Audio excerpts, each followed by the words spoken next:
Hey Charlie, glad to hear that the tips have been helping. It is normal to be having a lot harder of a time going and generating rotation with the trap board on. It's messing up your stance. It's going and making it so you have a wider surface to be rotating, and there's more weight on the trampoline. So that's why we don't usually use the trap board for training and learning like back sevens, back nines. Instead, we use them once we have those tricks comfortable and unlocked. So that way we can start doing them and then adding in the grabs and start tweaking it and just getting used to the snowboard feel and how it changes to actually do the rotation with the tramp boards. Because that's the biggest downside of training with the tramp boards is they do go and slow down your like maximum force, and they make it so it's a lot harder to get these rotations, meaning you need to be a lot more dialed in. So work on the tricks with no board on, and then once you're feeling comfortable with them, put on the tramp board, knowing that it's going to make it so you can't do quite as many reps. So we're going to go and figure out what you can do to get more power, because on this kind of trampoline, it's definitely possible to get a really good back seven all the way up to like back nines on the tramp board. So there's going to be something here in your form that's making it so you don't have quite as much power as you need. So the first thing I want to point out is look at how long you're holding your chest open. When you go and hold your chest open like this, it's going to be harder to actually get that quick snap. So what we actually want to be doing is not opening up into it's like a bit closer to the throw. That's just going to let us go and have our core more engaged. Think about winding up a golf swing. When you're like trying to golf, you don't just hold the club up here for a really long time. Instead, there's the important swing back. So the same thing with snowboarding. You need that little bit of wind up because it's going to help keep your core tight and engaged. So that's a way you can get more power.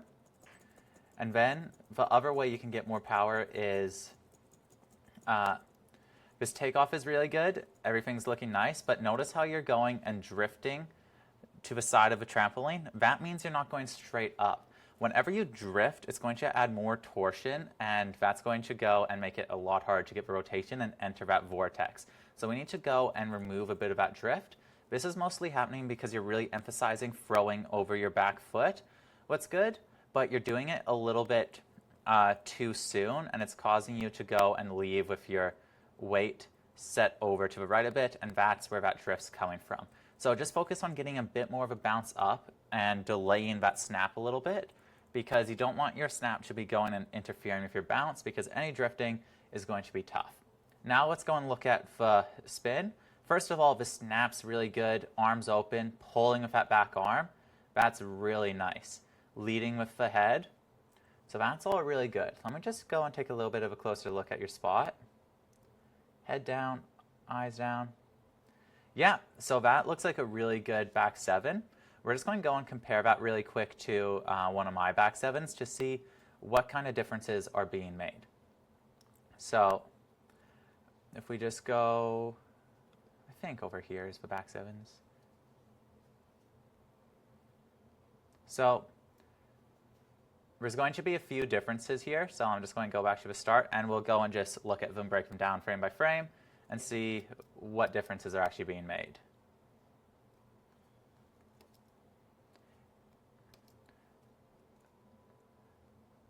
Sorry, I actually want to go back just a second to show the snap.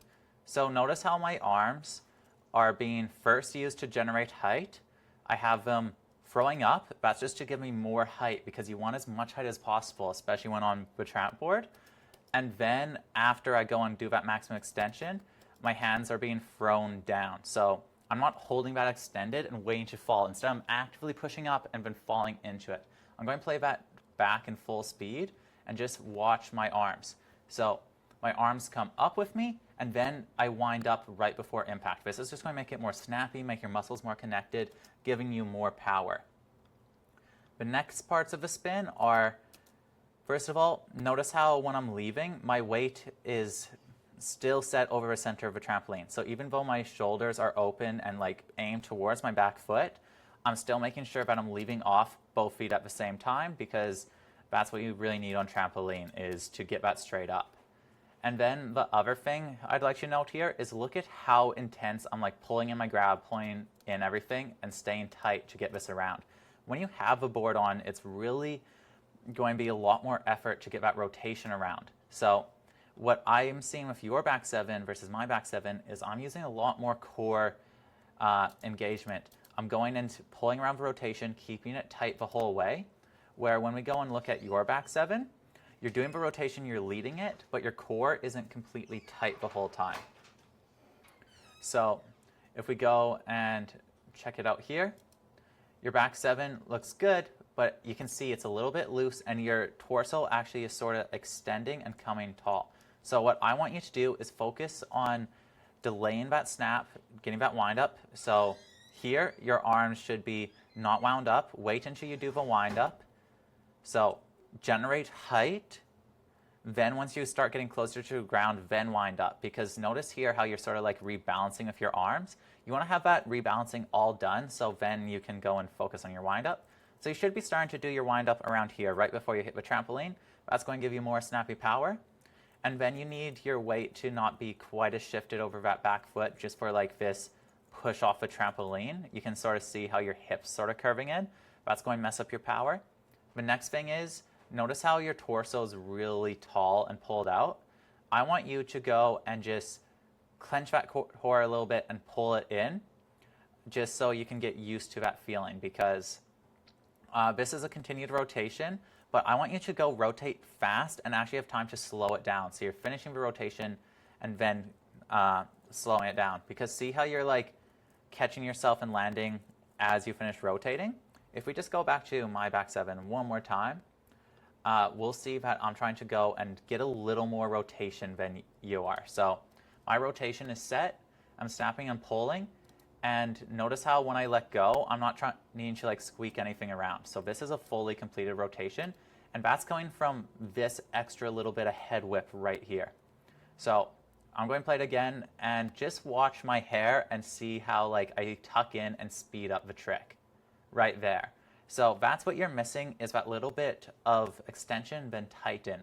So those things combined will give you more power and really make it so you can start doing the back 7s with the tramp board, because it's definitely a lot of work, and that's why it's like a form of mastery and getting used to it. So it's good you notice that, and it's something you can keep working towards, and you still have room to improve.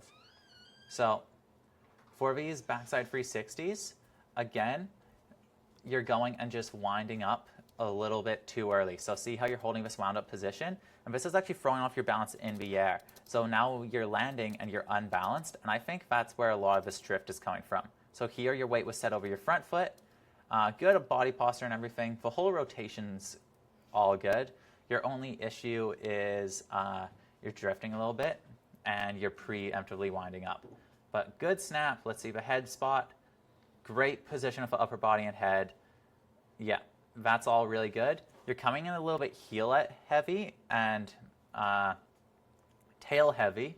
So what I want you to do is take this upper body position and actually pull it more down into the trampoline. Actually try to load your front shoulder into the landing. And that's just going to help you land more on your toes, both feet, and will be better for setting you on an axis in the future. So here we just have a back 5. So again, winding up very early, that's going to be something you want to fix. And winding up probably too much. You don't want your front arm to be that extended. It's past its range of motion there. Back arm's good, even a little bit less lined up. Like, it's about effective range of motion.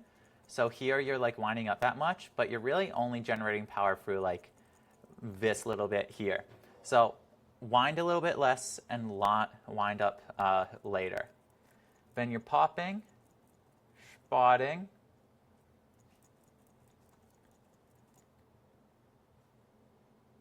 and this one you came a little bit unbalanced. Let me see if I can just spot why I think that is quick. I think it's because your throw is a little bit, it's sort of in between that cork and flat spin. So, and you're throwing a little bit like 2 up. So the reason why this back 5 doesn't feel quite as good as it could is this upper body motion right here.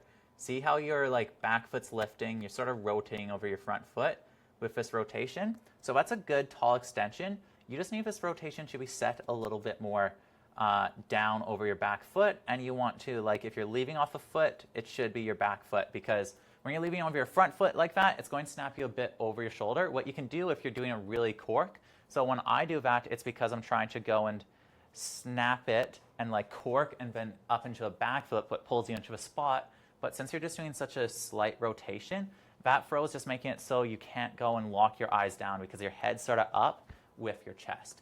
I'm just going to demonstrate this quick and then we'll end the video. So the problem with your back five right now is you're throwing like this, what's making it so when you rotate around, you don't spot here and then you're overextended, so that makes it unbalanced to pull it in. And it's just making it so you're not rotating on the same axis rotation, you're actually needing to rebalance a bit. So all you need to do is instead of throwing off your front foot like this, chest up a little bit tall, you just need to shift that to your back foot, and that tall chest is then going to go and slant and take you the other way. And from there, that's actually a better rotation for corking your backside spins. So your only problem here is you're rotating over your front foot as your pivot, chest up a bit. So that chest up's good. We just need to shift that to the back foot. So here, I can really demonstrate it here. Chest up, if you're on the front foot, this way. So you're rotating like this. Chest up, back foot, you're rotating like this. See the difference there in the tilt of the shoulders? So shoulders are tilted down off the back foot. Off this foot, your chest is then tilted up. Yoop. So that's the only reason why your back five axis is feeling funky there. So make those changes and let me know how they go. But making great progress, man, so keep it up.